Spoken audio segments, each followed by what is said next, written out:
U2TV post-game report. We're here with the winning coach, Coach Chad Bowman, the Mekeel Christian Academy Lions. Now, Coach, Coach Mel wasn't here today.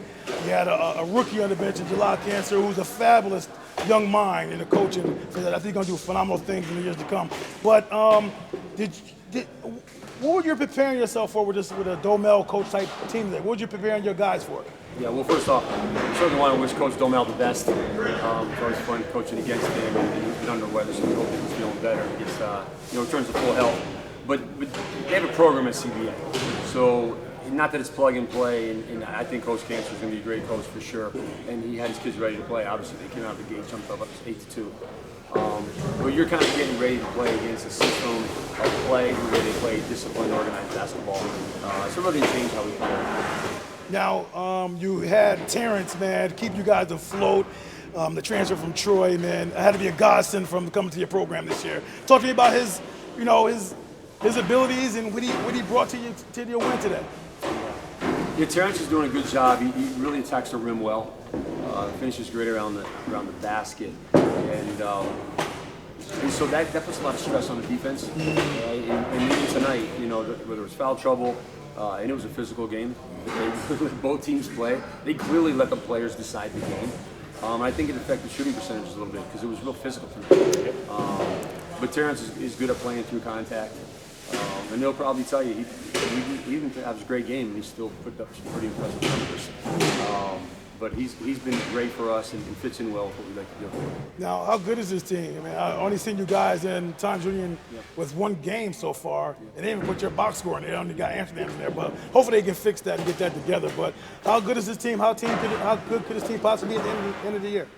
Well, it's real early, right? It's a long journey. So, by mid-February, I hope that we can be a pretty competitive team and make a run in sectionals. This is a good step for tonight. It's a good building block. CBA is always a tall task. And we were kind of behind the eight ball the whole game. Got behind and we're kind of chasing, pushing that rock uphill all night. Down 4 going in the fourth quarter. But I thought perseverance was great. And we finally rebounded the ball better in the fourth quarter so they could beat us. I'm happy to say, honest, Coach. I thought I disagree with you a little bit there. I thought y'all rebounded the game very well throughout the game. You guys do a good job of limiting guys to one shot. And I saw that. Talk to me about the transitional baskets. I was a little bit surprised that you guys got a lot of transitional baskets at that time. And talk to me a little bit about that. Yeah, transition is such a big key. One, we've got to limit their transition. I thought our basket coverage was really good tonight. We didn't get hurt on the break. And then if we want to run, we got to finish our defensive possession. And they were scoring the ball early on us. And we were one and done. When we cleaned up our defensive boards a little bit, we were able to get out and look up. And there was a time where there were some tired legs out there. And we were able to take advantage and put some real unselfish look-ahead passes, where we got some easy baskets and able to chip away, get it down to 4 going into the fourth. Yeah, so talk to me about halftime, though. Because going in, you guys were down possibly like 10 points or so. But what was your message to Bologna? He hadn't got it going yet. And then De Jesus hasn't got going yet. Terrence didn't get into his flow yet. Clark was the one bright spot. Talk to me about what was your message to those guys in halftime? Well, you talked about in a game, can you find a way to win when you're not playing your best basketball, right? The great pitchers don't have the best stuff, and they find a way to win. You're on the road. The refs are letting both teams play. So the focus has to be on being strong and being aggressive. And so it wasn't a matter of, it's not the time to panic. It's the time to just really kind of get our shoulders up, and go out there and compete. I think we had one offensive rebound in the first half. And then in the fourth quarter, especially Terrence Robinson really picked it up.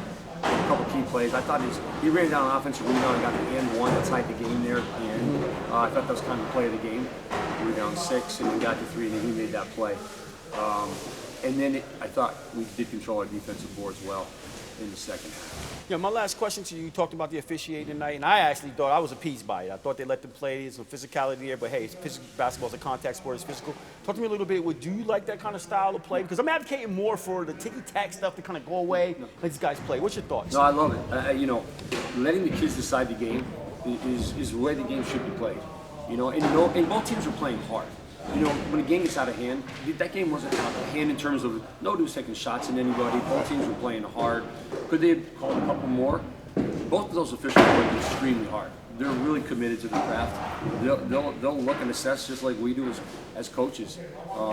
But it's nice, you know, if they're calling a game that physical, if they're calling everything.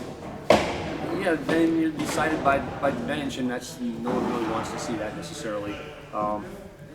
3 officials can sometimes help in a real physical game because your angles are so much better and you're clearly seeing what you see. Right. It might be a game with 3 officials, it's really nice. But there's odds against it too. Yeah. Now, Coach, man, you're known as a statistician, a technician, I should say, when you're coaching. And I saw one particular play late in the game.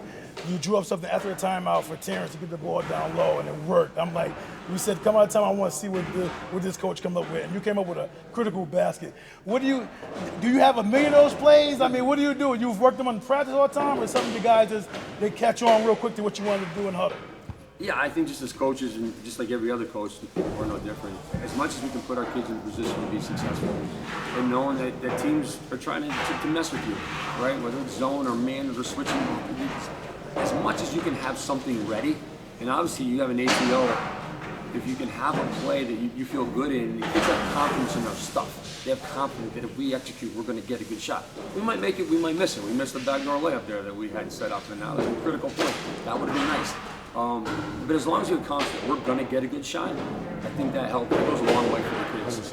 Knowing that we can get a good shot, we need it. I said I had a last one. I do have one final, and that is how you feel about the rule change with the free throws, and how do you manage that now? How is that different now? Yeah, I like it. I did like the one-on-one. I think there will be less upsets and less comebacks because you're going to not have the one-on-one like the 7, 8, 9. That's a lot of pressure in big games. The advantage is, I think, for teams that are aggressive and want to attack the rim, you know, a lot of times you're aggressive and you get like 5-1 in team fouls. And now everyone's looking, including the officials, and they're human, and it's like, that looks horrible, 5-1, and all of a sudden it's like 6-5. You're like, well, what happened? And that drive wasn't a foul anymore, like, because they won.